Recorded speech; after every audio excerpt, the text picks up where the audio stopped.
Try mga wiring na lang. Iba talagang isko effect. After linisin, ayusin yung mga obstruction, mga vendor, dito naman tayo sa paligid ng Binondo, Manila. Kung saan ito sa labat wire ay inayos na. Pinawasan na dito yung mga sobra na yung mga hindi na nagamit. Delikado rin. Mapapansin mo yung mga poste dito, halos patumba na rin dahil sa dami ng mga wiring. After itong matanggal yung mga extra na wire, tingnan natin ang resulta ngayon. So ito yung part 2 ng doon sa ongpin, tinatanggal na yung wirings. Nangyari pala dito, yung patay na wire tulad ng internet, sa TV. Yan yung ginagawa nila ngayon dito, binabawasan. Tapos ang maiwan dito, yung na wire lang tulad sa may kuryente. Panto kasino. May diferensya dito at saka dun sa kabila. Naubos na yung mga extra wire.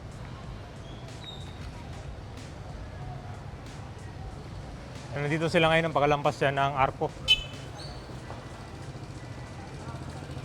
Daming mga street foods dito sa tinangan natin. Ano kayong mga patok na to na kainan?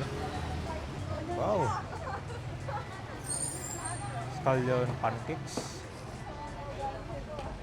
Sarap din pa ng food trip dito.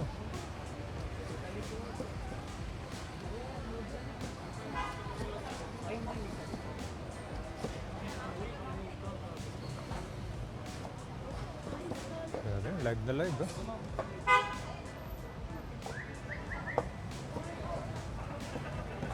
Nandun na sila, natatanggalan ng wire. May difference. Na, bawas na yung mga wiring.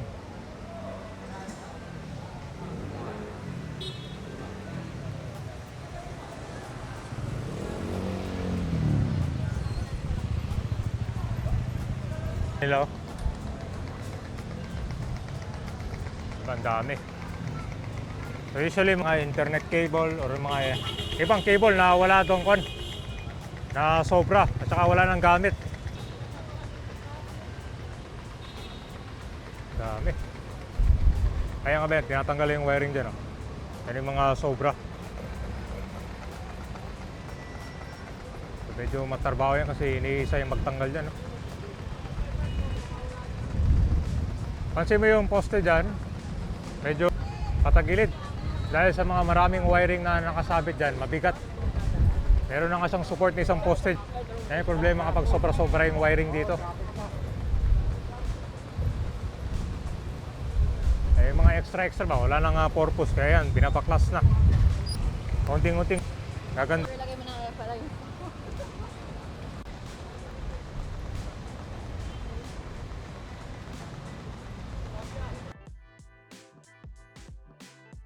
Original na mga wire pala nito, konti lang talaga.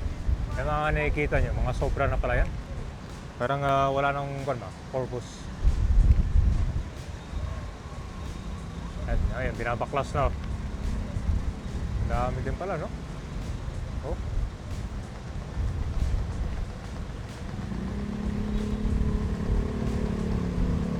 May difference ito yung tapos na, di ba? Bawas na, oh. Dito para sa matambok, dito wala na, oh.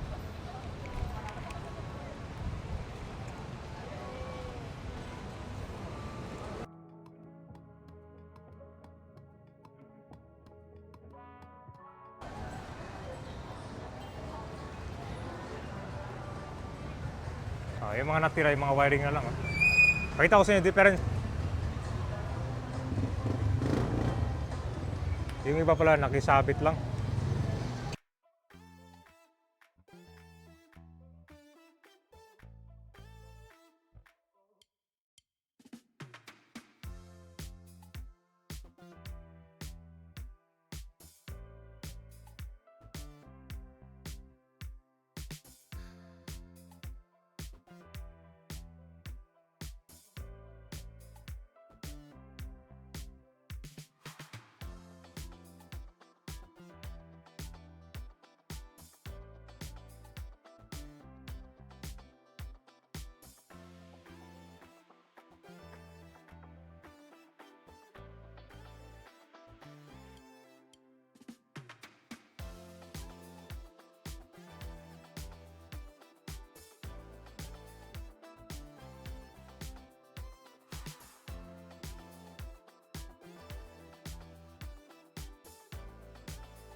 medyo maganda ng tingnan.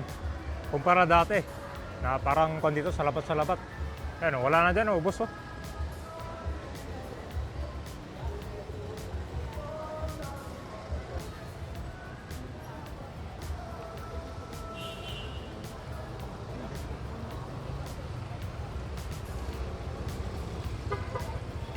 Wow, patok na kainan. So, fruit salad.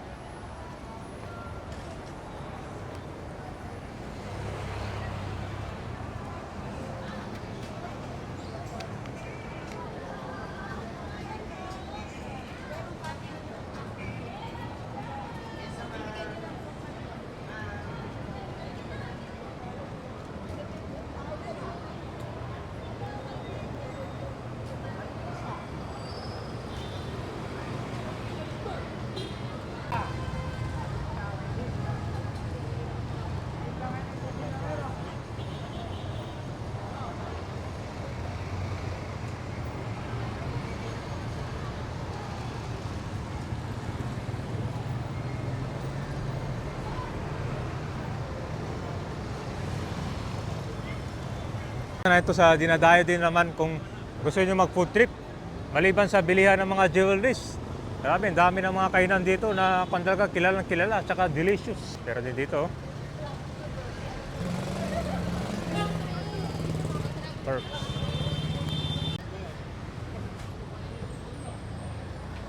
Hot Castanyas.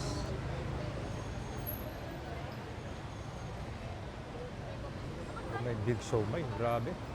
Masarap to.